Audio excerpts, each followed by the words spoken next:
The pyramid की परछाई, शॉ और तुबक भाग 1। मुकुट एक अरबपति का उबापन। रूस के सुरम्य सोची शहर में, जहां काले सागर की लहरें किनारे को चूमती हैं, वहां 25 वर्षीय शॉ अपने नाना नानी के साथ रहता था। शॉ सिर्फ अमीर नहीं था, वह एक बेहिसाब दौलत का मालिक था। उसकी ऑटोमोबाइल कंपनी दुनिया भर में मशहूर थी और उसका सालाना टर्नओवर $5000 बिलियन से अधिक था। उसका जीवन किसी राजा से कम नहीं था, अत्याधुनिक विला, निजी जेट और हर वो सुविधा जो पैसे से खरीदी जा सकती थी। मगर शॉ के अंदर कुछ गहरा और विकृत था। वह एक साइकोपैथ था। बाहरी दुनिया के लिए वह आकर्षक, बुद्धिमान और एक सफल उद्योगपति था, पर उसके भीतर कोई भावना, कोई अफसोस नहीं था। ये शानदार, अनुमानित और आरामदायक जीवन उसे उबा रहा था। रोज की वही लग्जरी, वही मीटिंग्स, वही नकली मुस्कानें। उसे एक ऐसी उत्तेजना चाहिए थी जो उसकी शांत, खौफनाक आत्मा को जगा सके। एक सर्द रूसी रात, शॉ ने एक फैसला लिया। अगले ही दिन, बिना किसी को बताए, न अपने नाना नानी को, न अपने वफादार कर्मचारियों को, उसने सब छोड़ दिया। उसने अपनी पहचान, अपनी दौलत, अपना जेट, सब कुछ त्याग दिया। ओशनिया का नया अध्याय। शॉ सीधा ऑस्ट्रेलिया महाद्वीप के ओशनिया क्षेत्र पहुंचा। उसने साधारण से कपड़े पहने, एक छोटा सा बैग लिया और सिडनी के बाहरी इलाके में एक शांत, अनजान झील के किनारे जाकर बैठ गया। यहाँ उसे कोई नहीं जानता था। उसे कोई परवाह नहीं थी कि उसके अरबों डॉलर के साम्राज्य का क्या हो रहा है। वह बस गुमनामी चाहता था।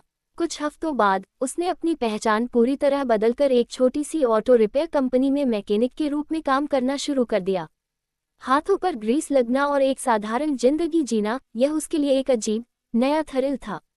यह उसके अंदर के खालीपन को एक नए तरह से भर रहा था। रहस्यमय चिराग। एक शनिवार, शॉ पास के एक पुराने और ऐतिहासिक बाजार में घूमने गया। उसे नई चीजों में कोई दिलचस्पी नहीं थी, लेकिन पुरानी, भूली बिसरी चीजों में उसे एक अजीब आकर्षण महसूस होता था। वह गलियों में भटकता रहा, जहां पुराने सिक्के, किताबें और कलाकृतियां बिक रही थीं। घूमते घूमते, वह एक ऐसी जगह पहुंचा जहां 15वीं शताब्दी की वस्तुएं बिक रही थीं। धूल भरी मेज पर रखी हजारों चीजों के बीच, उसकी नजर अचानक एक तेल के चिराग पर पड़ी। वह चिराग भद्दा, जंग लगा हुआ और बुरी तरह से क्षय हो चुका था। फिर भी, शॉ को लगा जैसे वह चिराग उसे अपनी ओर खींच रहा हो, जैसे वह उसे बुला रहा हो।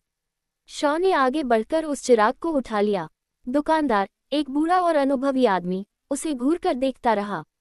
उसने देखा कि शॉ ने बाजार में रखे सैकड़ों बेशकीमती और चमकीले चिरागों को छोड़कर सबसे साधारण और जंग लगे हुए चिराग को चुना है। दुकानदार ने हैरानी से कहा, मुसाफिर, आपके सामने इतने बेशकीमती चिराग रखे हैं, संगमरमर के, पीतल के, सुनहले, पर आप ये जंग लगा हुआ और अधिक जंग खाया हुआ चिराग ही क्यों पसंद कर रहे हो? शॉ ने अपने साइकोपैथ चेहरे पर एक हल्की, रहस्यमय मुस्कान लाई। उसने कहा, पता नहीं, मुझे सबसे ज्यादा यही पसंद आया है। दुकानदार ने तुरंत अन्य चिरागों के दाम कम बताए, पर इस जंग लगी चिराग का दाम ज्यादा बता दिया। आपने इसका दाम ज्यादा क्यों रखा है?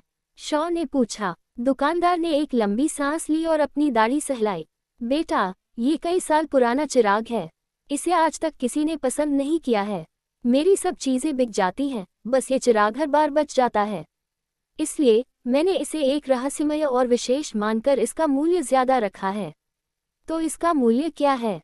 पूरे $200। शॉ ने बिना किसी मोलभाव के तुरंत $200 निकाले और चिराग खरीद लिया। उस चिराग को हाथ में पकड़े हुए उसे एक अजीब सी सिहरन महसूस हो रही थी। रिवॉल्विंग लाइट चिराग का गायब होना। शॉ अपने 2 BHK के साधारण कमरे में लौटा।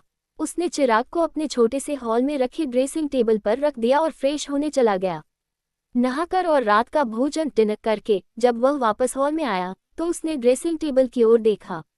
चिराग वहां नहीं था। शॉ, जो दुनिया के सबसे बड़े कॉर्पोरेट घोटालों में भी शांत रहता था, एक पल के लिए घबरा गया। उसने तेजी से उसे हर जगह ढूंढना शुरू किया। कहाँ गया? अभी तो यही रखा था। वह खुद से बुदबुदाया, तलाश करते हुए। जब वह अपने बेडरूम में गया, तो उसकी आंखें आश्चर्य से फैल गईं।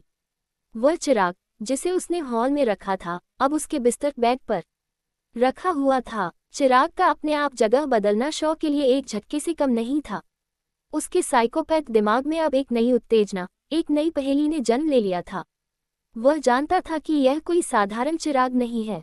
उस रात, शॉ चिराग को घूरता रहा। उसे अभी तक ये नहीं पता था कि उसने एक जीनी को खरीदा है, जिसका नाम तुबा है, और उसकी दुनिया अब हमेशा के लिए बदलने वाली है। आगे की कहानी के लिए मैं आपके अगले निर्देश का इंतजार करूंगा। क्या आप चाहते हैं कि अब तूबा चीनी सामने आए और शौ की इस नई रहस्यमय जिंदगी को और थ्रिलिंग बनाए?